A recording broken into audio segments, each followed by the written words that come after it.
Иако Џастин Тимберлейк проба да го запре објавувањето на снимките од неговото апсење во 2024 година, тие сепак допреа до јавноста. Во снимките пред да го уапсат, тој пробува да објасни дека е на турнеја, а потоа пијан се жали дека тестовите за алкохол биле премногу тешки. Сопругата Джесика Бил пак била разочарана од него. Во јуни 2024 година, Џастин Тимберлейк беше уапсен за возење во алкохолизирана состојба. Според тогашните информации, полицајците воопшто не го препознале, а тој пробувал да им објасни дека ако го уапсат, ќе му ја уништеле светската музичка турнеја. Сега пак, речиси 2 години подоцна, со јавноста е споделена снимката од камерите на полицајците на кои се гледа како се одвива целата драма. Во повеќето американски држави ваквите снимки се сметаат за информации од јавен карактер, па ако некој медиум ги побара, може да ги добие. Нормално, Џастин Тимберлейк се бореше за снимката да не излезе во јавност, истакнувајќи дека со тоа ќе се наруши неговата приватност. Јавното објавување на оваа снимка ќе предизвика сериозна и непоправлива штета на личната и професионалната репутација на Џастин Тимберлейк, стои во барањето поднесено од страна на пејачот. Сепак на крај бил направен договор, па во јавноста излезе скратена верзија од снимката. Во видеото кое беше споделено на 20 март се гледа како полиција го застанува автомобилот на пејачот. Кога го прашуваат што работи, тој вели: "На турнеја сум, на светска турнеја." Полицајецот кој разговара со него му вели да појасни на што мисли, на што Џастин вели: "Тешко да се објасни, јас сум Џастин Тимберлейк." Пејачката Џеси Џеј беше итно префрлена во болница по повреда во автомобил, поради која се загрижила дека си го скршила вратот. Инцидентот се случил за време на незината турнеја без тајни во Кина, кога силно ја одрила главата во покривот на автомобил.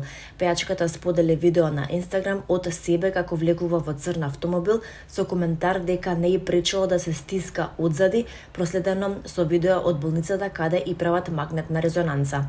Иако ситуацијата изгледаше драматична, Џеси проговори од за сцената пред еден од незините настапи. "Да, едноставно не можам да ја движам главата. Добро сум, само ќе морам да земам лекови против болки и да го издржам ова," рече пејачката додавајќи: "Мислев дека си го скршив вратот, но не го скршив. Навистина си го повредив вратот и грбот." И покрај болката на снимката се гледа како пробува златен комбинезон, го гушка својот син Скај и дава врвен настап на сцената, што ги воодушеви обожавателите кои испратија зборови на поддршка.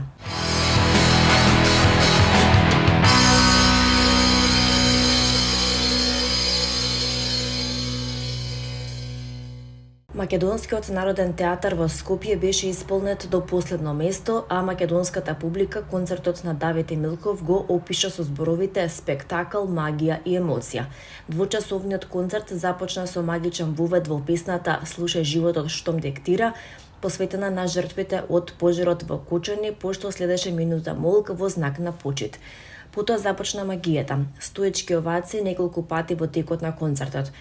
Емоција до последен атом. Публиката ја истакна и целокупната изведба како професионална, достоинствена и елегантна, а односот на Давид кон публиката како топол, пријателски и магичен. Како да сакаше сите да не пригрне и да ни заблагодари. Беа дел од зборовите на публиката.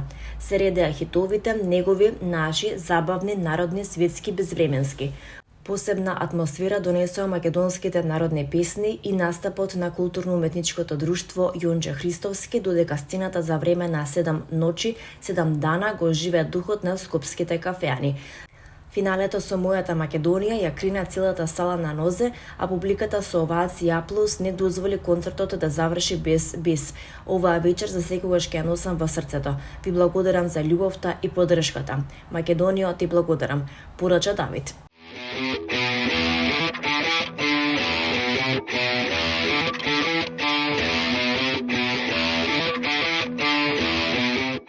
Со новата песна 22, Теја Трајковска ни отвора еден искрен и топол простор, место каде што младоста, љубовта и спомените се преплетуваат во еден тивок, но моќен ритам. На 22 научив да патам, на 22 знаев јас да сакам. Стих што се чувствува како разговор со самата себе, моменти што остануваат длабоко врежени. Во нив се крие младост што учи, срце што се отвора и расте и спомени што не се бришат, само стануваат дел од нас како нежна тетоважа. Подобро памтиме кога срце боли, стих што го чувствуваш и кога се сеќаваш на она што било и кога гледаш кон она што доправа доаѓа.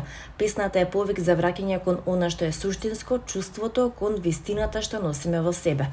Што и да кажам сега, излишно е. Момент кога зборовите се само сенки на емоцијата што веќе постои. Но токму во таа тишина, секој тон, секоја пауза носи цела приказна. Теа се враќа кон својот препознатлив емотивен почеток со музика што нежно го обвива секој стих. Аранжманот на Лазар Цветковски создава простор секоја емоција да дише, додека видеото на Никола Наумовски го следи патот меѓу минатото и сегашноста, помеѓу спомените и она што ни остава надеж. 22 не е само музика, туку вистинско емотивно патување. Момент што се чувствувам, се памети и останува. Теа Трајковски раскажува својата приказна со отворено срце и токму таа вистинска искреност ја прави песната истовремено и тивка и моќна.